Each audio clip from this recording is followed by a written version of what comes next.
Hello guys, പുതിയൊരു വീഡിയോയിലോട്ട് എല്ലാവർക്കും സ്വാഗതം കേട്ടോ. അപ്പോൾ രാവിലെ തന്നെ എണീറ്റ് നോക്കുമ്പോൾ ശംഖുപുഷ്പം അങ്ങനെ നിറഞ്ഞു നിൽക്കണു കേട്ടോ. നല്ല രസമുണ്ടായിരുന്നു. കുറച്ച് പറിച്ചു കേട്ടോ ദൈവത്തിന് വെക്കാൻ. അത് കഴിഞ്ഞ് നിവമോളുടെ കുളിയൊക്കെ കഴിഞ്ഞപ്പോൾ രണ്ട് സൈഡിൽ മുടിയൊക്കെ കിട്ടി കൊടുത്തുട്ടാ. നല്ല രസമില്ലേ? പിന്നെ ഞാൻ വിചാരിച്ചു കുറച്ച് അച്ചാറിട്ടാലോ വിചാരിച്ചു. എനിക്ക് ഈ അച്ചാറിൻ്റെ ഒരു ഇഷ്ടം ഗർഭിണിയായിരുന്നു ഇപ്പോൾ തൊട്ട് തുടങ്ങിയ ഇഷ്ടമാണ് കേട്ടോ. അപ്പോൾ ആപ്പിളും മുന്തിരിയും കൂടിയാണ് കേട്ടോ ഇന്നത്തെ പരീക്ഷണം. കുറച്ച് വെളുത്തുള്ളിയും കൂടി ഇട്ടിട്ട് പച്ചമുളകും കറിവേപ്പിലയൊക്കെ അരിഞ്ഞെടുത്തിട്ടുണ്ട് കേട്ടോ. അങ്ങനെ അച്ചാറിടാൻ വിചാരിച്ചു. നേരത്തെ മുന്തിരിയും ഈന്തപ്പഴവും കൂടി ഇട്ടപ്പോൾ നല്ല ടേസ്റ്റ് ഉണ്ടായിരുന്നു കേട്ടോ. അപ്പോൾ ഒരു പരീക്ഷണം നടത്താൻ വിചാരിച്ചു. അങ്ങനെ ഞാൻ കുറച്ചല്ലേ എടുക്കണുള്ളൂ, പരീക്ഷണമല്ലേ. അങ്ങനെ ഞാൻ പിന്നെ നല്ല എണ്ണ നല്ല തിളച്ച് വന്ന സമയത്ത് അതിലോട്ട് കുറച്ച് കടുക് ഇട്ട് കൊടുത്തു കേട്ടോ. പിന്നെ അതിന് ശേഷം കായം ഇട്ട് കൊടുത്തു.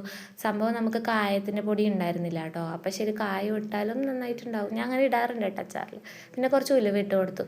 അത് കഴിഞ്ഞ സമയത്ത് നമ്മൾ അരിഞ്ഞു വെച്ച പച്ചമുളകും കറിവേപ്പിലയും വെളുത്തുള്ളിയും കൂടി ഇട്ട് കൊടുക്കുന്നുണ്ട് കേട്ടോ. അതൊന്ന് മുരിയൊന്നും വേണ്ട കേട്ടോ, ജസ്റ്റ് ഒന്ന് ചൂടായാൽ മതി.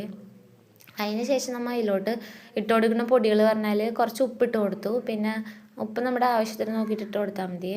പിന്നെ അതിലോട്ട് കുറച്ച് മഞ്ഞൾപ്പൊടി, കുറച്ച് മുളക് പൊടി ഇട്ട് കൊടുക്കുന്നുണ്ട് കേട്ടോ. വേറൊന്നും ഇട്ട് കൊടുക്കണില്ല ഞാൻ. അതൊന്ന് ജസ്റ്റ് ഒന്ന് ഇതായി വരുമ്പോഴേക്കും അതിലോട്ട് കുറച്ച് വിനാഗിരി ഒഴിച്ച് കൊടുക്കുന്നുണ്ട് കേട്ടോ. കുറച്ച് പുളിപ്പൊക്കെ വേണമല്ലോ. പിന്നെ അതിലോട്ട് നമ്മൾ അരിഞ്ഞ് വെച്ച ആപ്പിളും മുന്തിരിയും ചേർത്ത് കൊടുക്കുന്നുണ്ട്. അത് ഒരുപാട് നേരം നമ്മളിട്ട് ചൂടാക്കേണ്ട ആവശ്യമില്ല കേട്ടോ. ജസ്റ്റ് ഒന്ന് ചൂടായാൽ മതി. പൊടി ഇട്ട് കഴിഞ്ഞാൽ ഞാൻ കുറച്ച് ഓഫാക്കി വെച്ചു കേട്ടോ. എനിക്ക് പേടി ഇതായാലോ വിചാരിച്ചിട്ട്. പിന്നെ നമ്മുടെ അച്ചാർ ഏകദേശം സെറ്റായിട്ടുണ്ട് കേട്ടോ.